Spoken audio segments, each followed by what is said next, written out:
दोस्तों स्क्रीन पर जिसे आप देख रहे हो ये बुरहानुद्दीन साहब हैं। बुरहानुद्दीन साहब जो ये बोहरा समाज से ताल्लुक़ रखते हैं और ये हमेशा से ख़ास पार्टी को वोट देते हुए आया है। मैं उस पार्टी का नाम नहीं लूँगा, समझदार है समझ जाइएगा।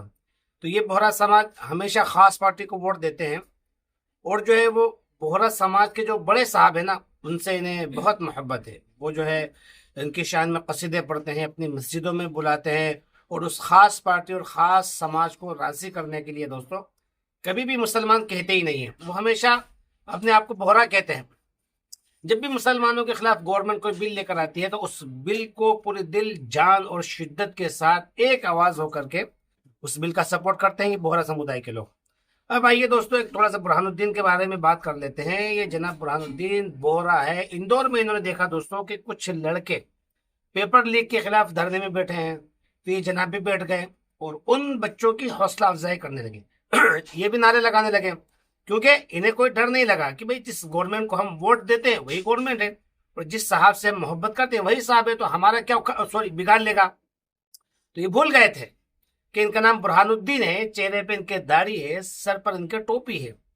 इसके बाद आगे क्या होता है दोस्तों, ये वीडियो आप खुद देख लीजिए, फिर उसके बाद हम वजाहत करेंगे। जेल गए बुरहानुद्दीन की जमानत नहीं हो पा रही है। किराए के मकान में रहते हैं। डर ऐसा है कि कोई जमानतदार भी आगे नहीं आ रहा है। दोनों लड़कियां सुबह से ही अन्नपूर्णा में एसीपी ऑफिस पहुंच गई थी। वकील भी ले गए, लेकिन जैसे ही बात जमानत पर आई तो लड़कियां बोली कि नोटरी के मकान में रहते हैं, तो जवाब मिला कि 50,000 की एफडी ले आओ। लेकिन परिवार के पास वो भी नहीं थी। मदद मांगते शाम के 6 बज गए। यहाँ से बच्चे टंटिया भील चौराहा पहुँचे और गुहार लगाई। और मेरे पापा 60 प्लस है और मेरे पापा ने कोई जुल्म नहीं किया। 60 प्लस और क्या बीमारी है उनको? उनको बीच में हार्ट की भी प्रॉब्लम हो गई थी। उनको सूजन आ रही थी, पैर में आ रही थी। हार्ट के पेशेंट है। और मेरे पापा इंजरी बनी रहती है। और मेरे पापा अच्छा, आपको चंदन नगर से आप फिर कहाँ गए उनको ढूंढते हुए?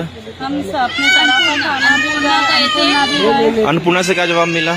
सराफे ले जाओ, सराफे जाओ, सराफा में गए तो क्या हुआ? सराफा में भी हमें कुछ जवाब नहीं दिया और उनको लेके चले गए। और वहाँ तो आपको मुलाकात हुई आपके फादर से? आपको देखा आपने आंखों से? हमने आंखों से देखा। क्या बोले? आपके फादर से बात हुई? पापा से बात नहीं करने दी हमारे को। सराफा थाने वालों ने? अच्छा, कोई बात नहीं करने दी अभी तक? फोन भी स्विच ऑफ कर दिया है और हम सुबह से परेशान हो गए। अच्छा, आपके फादर का जुल्म क्या था? कुछ भी जुल्म नहीं है, हमारे प्रोटेस्ट में बैठे बस। दोस्तों इनके वालिद ने गलती कर दी। गलती ये हो गई कि इनके वालिद का नाम मुसलमान था और वो जाकर के धरने में बैठ गए। हमेशा दोस्तों याद रखना, वो खास पार्टी ये नहीं देखते हैं कि आप किस फिरके से ताल्लुक रखते हो। आप कोई भी हो, अगर आपके सर पर टोपी है, चेहरे पर आपके दाढ़ी है, आपका नाम उर्दू है, उर्दू नाम वाला है, तो फिर आपको उठा लिया जाएगा। बस इससे कोई फर्क नहीं पड़ता आप उनको वोट देते हो या नहीं देते हो। यहाँ बोहरा समुदाय तो हमारा वीडियो नहीं देखते होंगे, फिर भी क्या पता कोई गलती से देख ले।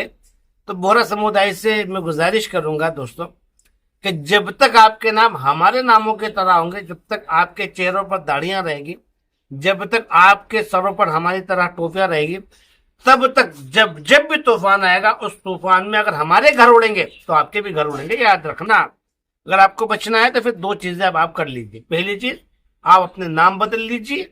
दूसरी चीज, आप अपना लिबास बदल लीजिए। ये 2 चीजें करें। वैसे तो आप सारी चीजें कर रहे हैं, ये 2 चीजें और कर लीजिए। उसके बाद तूफान जब आएगा सिर्फ हमारे घर उड़ेंगे, आपके घर हवा में महफूज रहेंगे।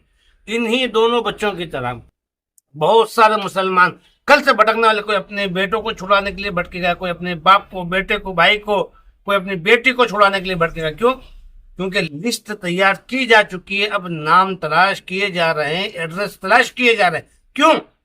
उन सब से कसूर हो गया। और वो क्या कसूर हो गया, क्या गलती हुई दोस्तों?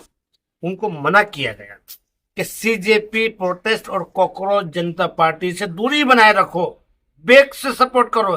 फिर भी गए, गुलामी की, खिदमत की। तो अब अनकरीब उनके लिए इनाम तैयार किया जा रहा है। वो इनाम कैसा होगा आप समझ सकते, मैं नहीं बताऊंगा।